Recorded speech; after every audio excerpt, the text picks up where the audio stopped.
ఈ summer holidays ఇచ్చిన తర్వాత ఇంట్లో మదర్స్ తలలకి జెండు బామ్ రాస్తూనే ఉంటారు. ఇంకా మా ఇంట్లో నా పరిస్థితి కూడా ఇదే అనమాట.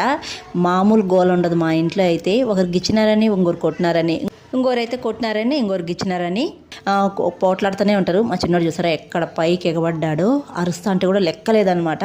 ఇంకా నేనైతే ఈడ టమోటా ఊరగాయ అయితే వేసాను అనమాట. అదే టమోటా నిలవ పచ్చడి. ఇంకా ముందు రోజే అయితే నేను టమాటాలను బాగా ఊరబెట్టాను ఉప్పు పసుపులో. అవైతే టమాటాలు బాగా వాటర్ అయితే పిండేస్తున్నాను అనమాట.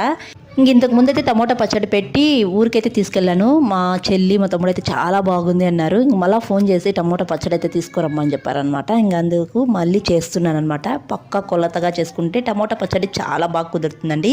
ఇంక ఇక్కడైతే మా హస్బెండ్ కూలర్ అయితే రిపేర్ చేసుకుని వచ్చారు. ఇంకా దానికైతే వాటర్ వస్తుంటే ఎంతవరకు వాటర్ వస్తుందో అనేది వీళ్ళిద్దరూ చెప్తున్నారనమాట వాళ్ళ డాడీకి పనుకొని. మా చిన్నోడైతే ఒక జగ్గు పోయి డాడీ నిండిపోతుంది అంటే మా పెద్దోడైతే ఇంకో 2 జగ్గులు పోయి డాడీ నిండిపోతుంది అని కొట్లాడుకుంటున్నారనమాట. ఇంకా కూలరు వేసిన తర్వాత ఆ గాలికైతే వీళ్ళందరూ కూర్చునేశారు.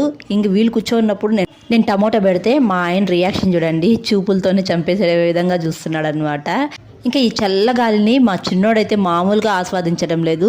ఇంకా చల్లగాలికి అలా కూర్చో ఉన్నాడు. ఏమైందో ఏమో సడన్గా లేచి రూమ్లోకి వెళ్ళి గోడ మీద ఉండేటివి చదువుతున్నాడు అనమాట.